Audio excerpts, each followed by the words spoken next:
네, 반갑습니다. 2020년 1월 6일입니다. 밤 9시 23분입니다.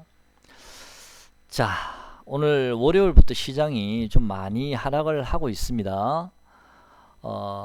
하지만 제 영상을 꾸준히 들으신 분들은요, 그동안에 충분히 현금을 좀 어느 정도 확보를 해 놓으셨다라고 제가 생각을 하고 있고요.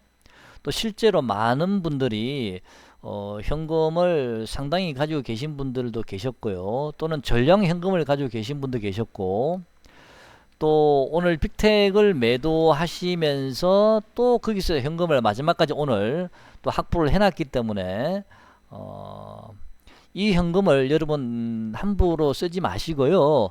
또 시장이 빠지게 되면 오늘처럼 모니터를 계속 보고 있으면 싸 보이거든요. 혹시라도 또 꼬리를 다고 올리지 않을까라는 생각이 있으실 텐데, 현금을 좀 아끼셨다가요, 제 영상을 오늘 듣고 나서 좀 현금을 좀 아꼈으면 좋겠습니다. 자, 오늘 많은 분들이 후원을 해 주셨더라고요. 사실은 사실 생각을 별로 안 했거든. 전혀 못하고 있었는데, 원래는 제가 구독자를 좀 많이 늘려보고 싶다라는 바람은 있었지만, 어쨌든 제가 어떤 통로를 통해서, 정보통을 통해서 리메이드라는 종목을 여러분께 제가 추천을 좀 드렸죠. 중간에 우리가 또 마음고생도 좀 했지만 결과적으로는 어쨌든 리메이드에서 수익을 내고 나오신 분들이 좀 많이 계셨고요. 하지만 저는 리메이드 그 수익에 제가 만족을 못했기 때문에 여러분께 제가 저는 리메이드의 수익률에 만족을 저는 못했거든요. 그래서 하나 더 좀 수익을 좀 얹어 드려야 되겠다라는 생각으로 제가 빅텍을 추천을 드렸었는데, 오늘 우리가 빅텍을 이제 매도를 하면서 이제 우리가 좀 수익을 냈죠. 빅텍에서도. 근데 뜻밖에도 많은 분들이 후원을 해 주셔서 제가 너무너무 감사하게 생각을 합니다. 자, 우선 환율 동향부터 한번 보겠습니다.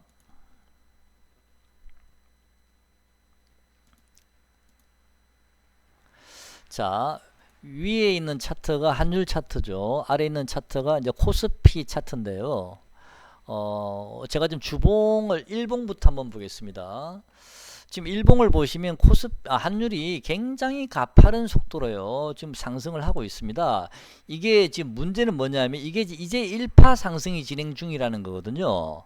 만약에 이게 파동을 가지고 올라간다면 이제 1파 상승이라는 거기 때문에, 물론 제가 보기에는 환율은 내일이나 모레 한 2, 3일 정도는 환율은 좀 휴식을 가질 가능성이 상당히 많고요. 반대로 코스피는 뭐 강한 상승보다는 좀 일정 부분 좀 강보합 정도나, 아니면 일정 부분 코스피는 좀 하락이 좀 어느 정도는 좀 하락이 좀 멈추지 않을까, 당분간 2, 3일 정도는. 자, 그런 생각이 듭니다. 자, 그렇게 되면 코스피나 코스닥 중에서도 종목별로는 또 좀 움직일 수 있는 종목들이 좀 있습니다만은, 지수 자체는 제가 보기에는 많이 올라봤자 2175포인트고요. 2175까지 못 갈 수도 있습니다. 지수 자체는요. 지수 자체는 제가 보기엔 크게 오를 것 같지는 않은데, 그래도 지수가 또 어느 정도 안정이 되면 또 종목별로 또 좀 이게 일정 부분 반등이 들어올 수는 있겠죠. 자, 그런 부분을 여러분께서 감안을 하셔서 내일장을 좀 대응을 하셨으면 좋겠습니다. 하지만 환율의 이 차트가 2, 3일 정도는 좀 호흡 조절을 하겠지만요, 지금은 1파 상승이기 때문에 결국에는 이동평균선 요거를 저는 뚫을 수 있을 거라 보고 있습니다. 조정 이후에는 환율이요. 그래서 만약에 단기 매매가 자신이 없으신 분들은 그냥 현금을 그대로 쥐고 며칠 좀 관망하시는 게 좋을 듯 하고요. 단기 매매를 조금이라도 하고 싶으신 분들은 가지고 계시는 현금의 50% 정도나 40% 정도 또는 30% 정도만 단기 매매에 참여하시고 재빨리 빠져놓으시기 바랍니다. 제가 보기엔 한 2박 3일 정도는 생각을 하고 있지만 그 날짜까지는 제가 정확하게 알 수는 없고요.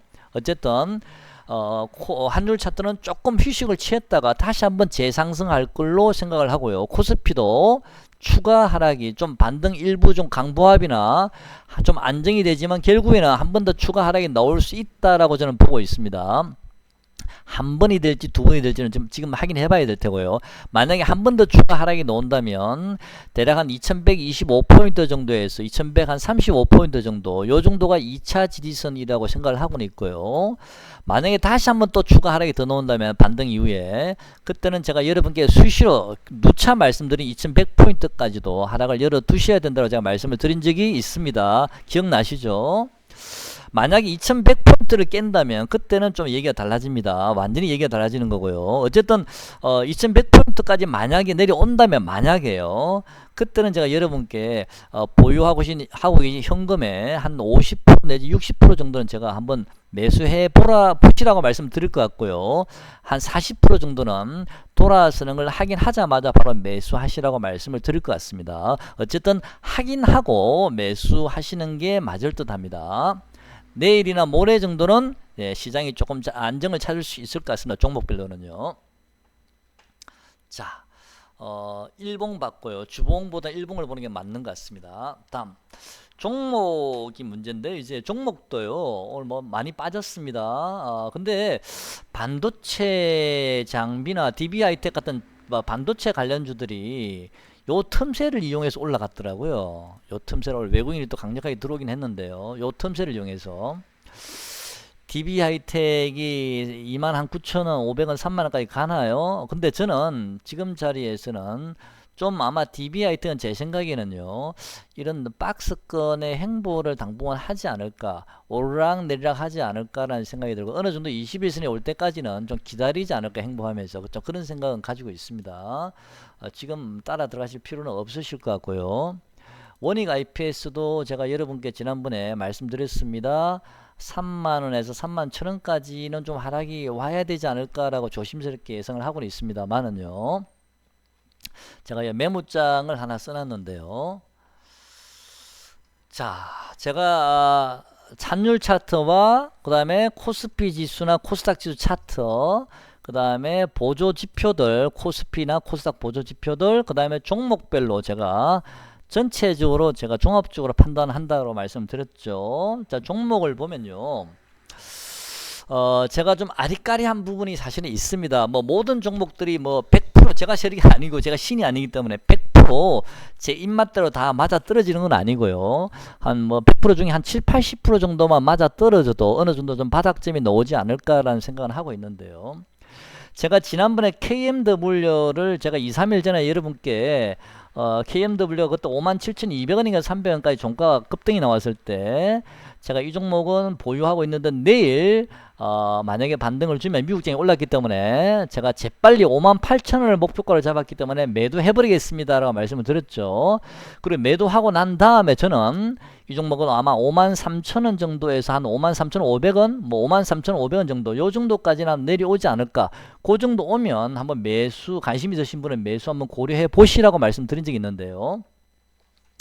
오늘 KMW가 53,700원을 저점을 찍고 좀 돌아섰습니다. 반등을 줬는데요. 제가 말씀드린 가격 근처까지 오늘 저점이 나오긴 했거든요. 근데 원익 IPS 한번 보시면요, 원익 IPS는 제가 항상 말씀드리죠. 31,100원에서 31,000원 정도 한 번은 와야 되지 않을까. 뭐 올지 안 올지는 제가 잘 모르겠습니다만, 저는 올 거라고 보고는 있지만 뭐 주식이란 건 알 수는 없는 거 아닙니까. 오늘 반도체들 돌아가서는 거 보니까 확신은 안 듭니다만은 어쨌든 기다려 보시죠. 원익 IPS 31,100원에서 31,000원 사이입니다. SM라이프 디자인도 제가 계속 말씀드렸습니다. 1,800원을 깨야 된다고 말씀을 드렸는데, 제가 대략 생각하고 있는 가격은 1,740원에서 1,750원 요 정도거든요. 그 다음에 테라젠 이텍스라는 종목도 제가 말씀드린 적이 있습니다. 7,500원 전후까지 한번 와야 된다. 7,400원이나 500원 전후까지 말씀드린 적이 있고요. 젠백스는 제가 금요일날 37,200원 장중에 종가는 37,800원 정도를 찍는지를 보시라고 말씀드렸는데, 오늘 장중에는 37,200원을 살짝 이탈을 했습니다. 그래서 오늘 물론 뭐 젠백스가 종가상으로는 좀 반등이 조금 올라왔죠. 그 가격보다는 저는 젠백스를 다시 한번 가격을 낮추겠습니다. 37,200원을 이탈을 했기 때문에 장중에 35,000원에서 35,500원 정도까지 젠백스의 매수 어떤 단가를 좀 낮춰보도록 하겠습니다. 매지온도 15만 1,000원에서 15만 3,000원까지 단가를 좀 낮추도록 하겠습니다. 왜냐하면 저는 2150포인트, 55포인트를 2, 3일 뒤에는 결국은 지지하기 힘들 거라고 보고 있기 때문에 추가 하락이 나올 거라 보고 있습니다. 리메드도 한 12,000원 정도 한번 보시죠. 리메드도 여러분 계속 관심 가지셔야 됩니다. 그 다음에 셀리버리도 오늘 제가 어떤 분께 말씀드렸는데 오늘 셀리버리 전에 매수했다고 말씀드리긴 했는데요. 제가 1,500원에 매수했다고 말씀드렸죠. 61,500원에요. 셀리버리도 만약에 58,000원이나 58,500원 정도까지 만약에 하락을 한다면 좀 관심 가져보셔도 될 듯 합니다. 저는 셀리버리는 우선 짧게 보고 들어갔기 때문에 내일 적당한 시점에서 바로 매도하도록 하겠습니다. 만약에 추가로 상승해버리면 어쩔 수 없는 거고요.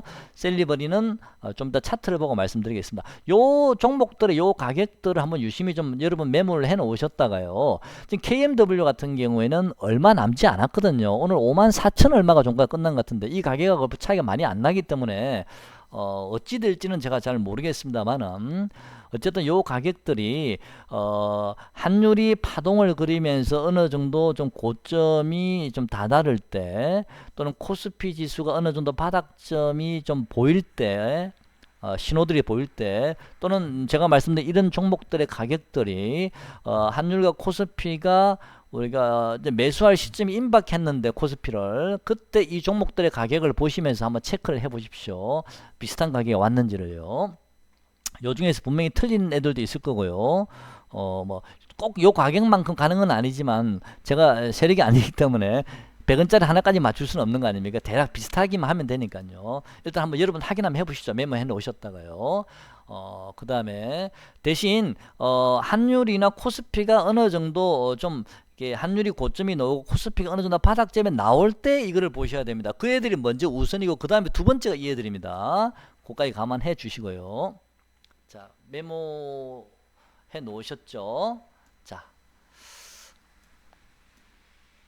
종목을 보면요. 제가 자, 이제 5개의 창이요. 저장 안 하겠습니다.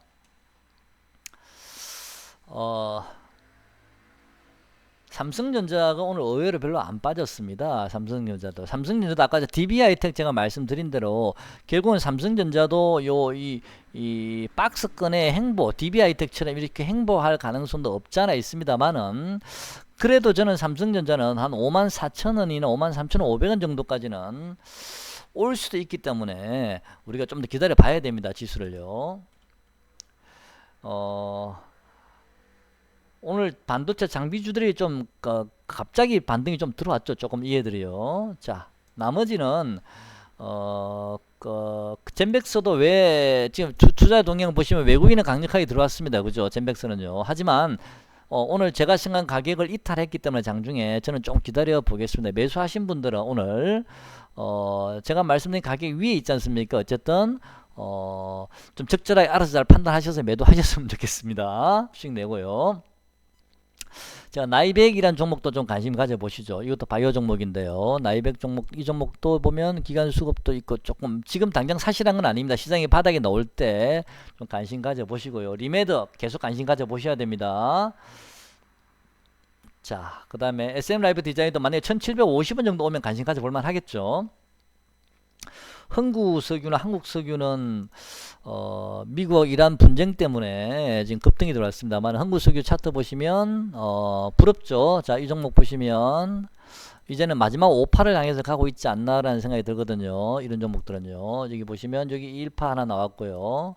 여기 2파 나왔고요. 이제 마지막 5파를 향해서 가고 있습니다. 마지막 5파를 향해서 가고 있기 때문에 좀 더 추가 상승은 좀 놓을 듯 합니다만은 요 정도요.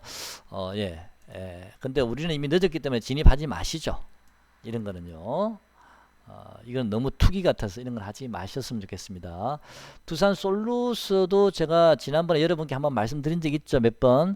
하나, 둘, 셋, 넷, 다. 두산 솔루스는 파동상 5파가 완료가 되어 있습니다라고 제가 여러분께 말씀드린 적이 있고요. 그때 제가 17,500원 정도가 저점일 것 같습니다. 17,000원 정확하게 찍었죠. 어쨌든 요거는 맞았네요. 정확하게 동전까지 맞았네요. 17,500원 찍고 급반등이 들어왔습니다. 자, 두산 솔루스도 내일은 조금 조정이 들어오지 않을까라고 생각이 듭니다. 한 번 더 파동이 남아 보이죠. 그 다음에요. 자, 두산 퓨어셀은 오늘 전혀 힘을 못 쓰고 있습니다. 이 종목은요. 자, 이 종목은 수급도 보면 오늘 아까 키움 정권이 많이 들어오더라고요. 그래서 이 종목도 재미없겠다 생각이 들었는데 키움 정권이 16만 주 들어왔네요. 자, 좀 관망해 보시죠. 이 종목은요. 키움이 들어왔는데. 자, 시장은 제가 종목을 여러 종목 말씀드린 것보다는 시장은 어쨌든 하루 이틀 2, 3일 정도는 뭐 좀 하락이 좀 어느 정도는 좀 안정이 되겠지만 환율 차트는 조금 조정을 받거나 2, 3일 정도 숨고르게 들어가겠지만 결국은 환율은 추가 상승이 저는 나올 거라 보고 있고요. 코스피는 추가 하락이 이어질 수 있다라 보고 있습니다. 여러분 기다리시고요. 단기 매매가 좀 자신 있으신 분들은 내일 만약에 갭 하락을 하면 잠깐 들어가셨다가 짧게 한번 매매하고 나오셔도 되고요. 그런 자신이 없으신 분들은 그냥 차라리 현금을 아끼시면서 현금을 꾹 쥐고 계시면서 제가 매수 신호를 드릴 때 그때 매수를 하시는 게 좋을 듯 합니다. 자, 오늘 영상 여기까지 하겠습니다. 고맙습니다.